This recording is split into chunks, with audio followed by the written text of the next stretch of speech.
Ce soir dans PP News, Boaké, le mythe des couturiers qui donnent des faux rendez-vous aux clients.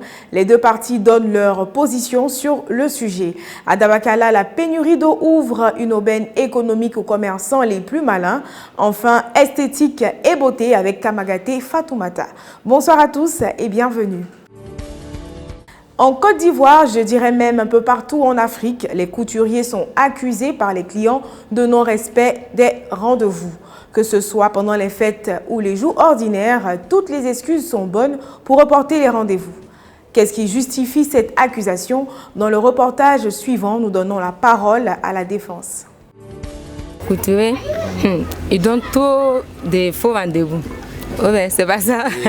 Imaginons que le jour du jugement dernier, là, Dieu dit non, que lui enlève sa bouche dans l'affaire là. C'est sûr, les couturiers, on va grouper premier. Couturier quoi? Il n'y a pas plus malo que cela. Tu as bien fouillé là. L'expression poser un lapin, ça a été créé à cause d'un couturier. Non, ils sont trop malos. Tiens! Dans l'espoir de mettre fin à ce qu'eux considèrent comme un tissu de mensonges, on est allé causer avec eux. Oui. Ça dépend des clients. Il y a des clients qui envoient du travail et disent il va envoyer avance, il n'envoie pas avance vite. Donc lorsqu'il envoie là, bon, à ce moment la fête est déjà approchée. On ne peut pas dire carrément qu'on ne peut pas finir. C'est forcément qu'on est obligé de prendre cette somme-là. Bon. Le travail n'est pas... Ça ne peut pas tomber sous les joues, quoi. Les faux rendez-vous seulement. Mais si je dis les faux rendez-vous, ça ne dépend pas de nous. Souvent, il y a les clients qui envoient les habits, qui ne donnent pas les avances, qui retardent jusqu'à peut-être les jours qu'ils ont besoin de ça, ils viennent nous emmerder. Bon, c'est un peu ça.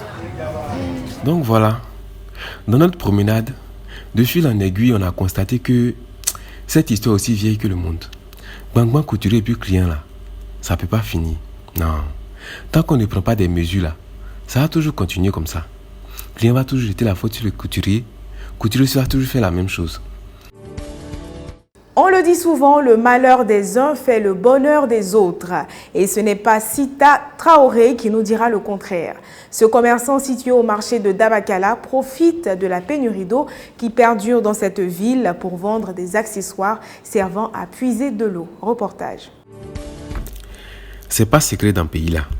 Tout le monde sait qu'à Dabakala là, il n'y a pas l'eau. Mais dans l'amusement là, les gens sont des habitués. C'est le cas de Père Sita. Normalement là, lui là, il vend les outils de champ. Genre d'abat, machette, porte. Mais tellement affaire d'eau de Dabakala d'une légendaire là. Maintenant là, il vend le nécessaire pour avoir l'eau. C'est-à-dire corde, puisette, sroukou.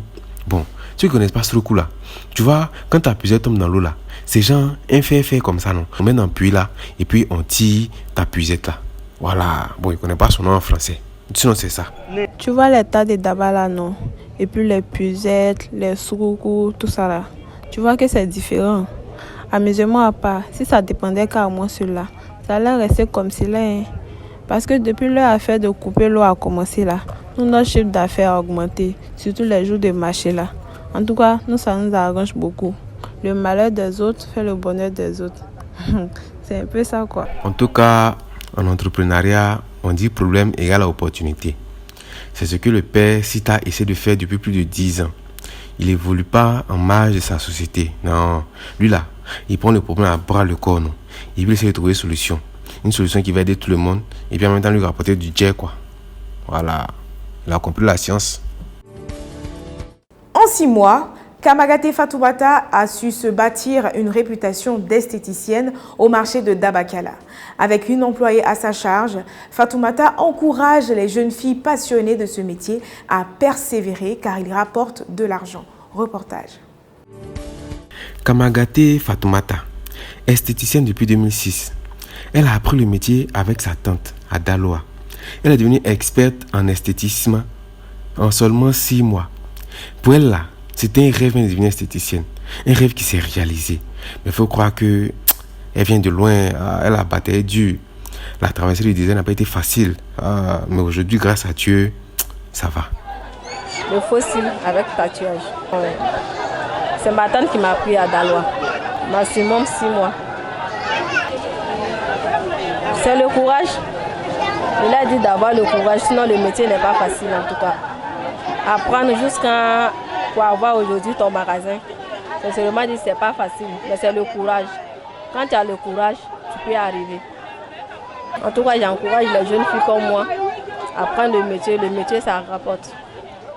Fatoumata, en tout cas, merci depuis Dabakala. Merci pour tes conseils. Il y a plein de gens qui ne savent pas que non, la vie là, c'est un combat. Ça dit, tant que la vie n'a pas giflé quelqu'un, ils ne vont pas se prendre au sérieux. Amusez-vous. Merci à tous d'avoir suivi ce numéro de PP News. Restez connectés sur PP Soup car PP Course revient à 21h pour le jeu relatif au smartphone. Bonne soirée à vous et rendez-vous demain à partir de 20h.